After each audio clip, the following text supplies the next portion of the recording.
আমার বাবা একজন ব্যবসায়ী মানুষ, বিগত 40 বছর ধরে ব্যবসা করে, কিন্তু তো এনাকে এই জমি উনি জোরপূর্বকভাবে দখল করতে চায়। এর জন্য উনি আমার বাবাকে মিথ্যা মামলায় ফাঁসিয়েছে, আমার ভাইদের, আমার চাচাদের মিথ্যা মামলায় ফাঁসিয়ে এখন বাড়ি ছাড়া করেছে। এখন আমাদের নারীদের পর্যন্ত জীবন হুমকির মুখে। নারীদেরকে বলতে সে গুম করবে, খুন করবে, হত্যা করবে, কেউ জানতে পারবে না। সে এই ধরনের হুমকিও দেয়, বিভিন্নভাবে বড় বড় লোক দিয়ে সে হুমকি দেয়। তার নাকি উপরের লেভেলের লোক আছে, তার নাকি আত্মীয় আছে, সচিব আছে। গোপালগঞ্জের আওয়ামী লীগ থাকা কাল থেকেই, তার যে আওয়ামী লীগ থাকা কাল থেকেই যে গোপালগঞ্জের কোন সচিব না জানি র্যাবের পরিচালক, ওনার নাকি আত্মীয় হয়। উনি ওনাদের ধারা আমাদেরকে বহুতভাবে নির্যাতন করছে, বহুতভাবে প্রেশার ক্রিয়েট করছে। আমরা যেন বাড়ি ঘর দোকানপাট সব ছেড়ে চলে যায়। এই যে দোকানদার দেখতে পাচ্ছেন, দোকানগুলো অনেক মানুষ চলে গিয়েছে, তাদেরকে হুমকি দামকি দিয়েছে, এবং কি এই জায়গার মধ্যে সে দখল করতে চাচ্ছে। এই যে আমার এই পাশে আমার দাদার কবরস্থান বিগত 30 বছর আগে মারা গেছে, এবং আমার আরো 2 দাদা দাদির কবরস্থান তারা শায়িত আছে। এই জমি নাকি এখন মানে 2-3 বছর ধরে সে বলতেছে মিথ্যা কাগজ বানিয়ে যেটা সে দখল করবে। কিন্তু আমরা এই জমিটা বিগত 40-45 বছর ধরে দখল করে মানে ভোগ করে আসছি। এখন সেটা ক্ষমতার জোর দেখিয়ে বিএমপির নাম ভাঙাচ্ছে, সে বিএমপির নাম ভাঙিয়ে এই জায়গাটা দখল করতে চাচ্ছে।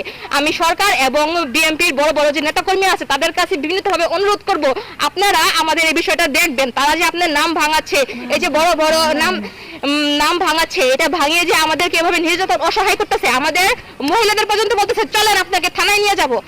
উনি বলতেছে যে ধরেন এগুলো মহিলাগুলো সবগুলো ধরে থানায় নিয়ে যান, এরকম ভাবে নির্যাতন করতেছে। তাহলে আমরা কোথায় এটা সহায়তা পারবো? এই যে জুলাই তো আইসা গেল, 1 জুলাই গেল, আরেক জুলাই আসলো, কিন্তু আমরা তো সাধারণ মানুষরা তো নিরাপদ হইলাম না। আমরা সাধারণ মানুষরা কোনো দল নির্বাচন না করার কারণে সে মিথ্যা মামলা দিতেছে, মিথ্যা মামলায় আমাদেরকে ফাঁসাইছে। দর্শক, আমি যেমনটা বলতে চেয়েছিলাম যে ওয়ার্ড বিএনপি নেতা দেলোয়ার হোসেন বিভিন্ন প্রশাসনের দোয়াই দিয়ে এবং প্রশাসনের জোর খাটিয়ে মিথ্যা মামলা দিয়ে জমি দখল সহ এই যে এলাকাবাসীদেরকে আজকে সামাদ পরিবার নিঃস্ব করে দিয়েছে। আজকে মানববন্ধনে দাঁড়িয়েছে সকল মহিলারা।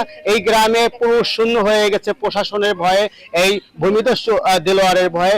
আমরা এখন কথা বলবো যে দেলোয়ারের যে মা রয়েছে এখানে, তার সাথে আমরা এখন কথা বলার চেষ্টা করব। আপনি এখন মানববন্ধনে দাঁড়িয়েছেন, আপনি মা না? আপনি মা, কথা বলেন। আমার ছেলে হাড়ের রোগী, 3-4 মাস ধরে বাসায় থাকা পারতেছে না, ওর জ্বালায় আমার নাতিরা থাকা পারতেছে না। আমার একটা ছেলে ঘরের সময় গেটের সামনে 12টার সময় পুলিশ দরকার বই আসাল, তাতে আমার ছেলের বাইরে করে মিথ্যা মামলা নিয়ে মামলা দিয়ে আমার ছেলের 2 মাস ধরে আমার ছেলের জলে ঢুকেছে, যে দিলু এগুলা করছে। আর আমাদের বাড়িঘর সব ভাঙ্গা এই করে চুরমার করে, বাড়িঘর সব চুরমার করে ভাঙ্গা থাকতে দিব না। এই জায়গা আমার, ওর বলে জায়গা, ওর আমাকে জ্বালাইতেছে, আমারে পুলিশ যারও গানে। প্রশাসনের প্রভাব খাটিয়ে দেলোয়ার ভূমিদস্যু এলাকাবাসীর আজকের এই মানববন্ধনে এই মহিলারা তীব্র প্রতিবাদ জানিয়েছে। এর থেকে পরিত্রাণ চায়, যাতে করে প্রশাসনের ভয়ে আজকে এই এলাকার পুরুষ শূন্য হয়ে গেছে। আমরা এখন ভুক্তভোগী আরেকজনের সাথে কথা বলার চেষ্টা করব। আমি সামাদের বোন, আমার এই জমিটা বাবা কিনা জমি 42 বছর আগে জমি কিনছে। আমি ছোট হয়েছি 3-4 কি করে, এই যে আমরা 42 বছর দখল করে আসতে আছি এই জায়গা।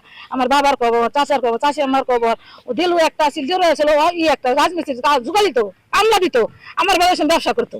আমি ব্যবসা করে 40 বছর ব্যবসা করে এই জায়গা মিথ্যা কাগজ বানিয়ে বলে কি এই জায়গা আমার, আমি দখল করবো।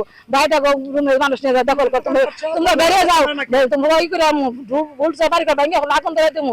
দোকান পাড়ে লোক থাকতে যায় না, বাইরে লোক থাকতে যায় না ভয়ে। মানে সব আমার ভাই ছোট বাইরে আজকে 3 মাস ধরে যাই না দিয়েছে।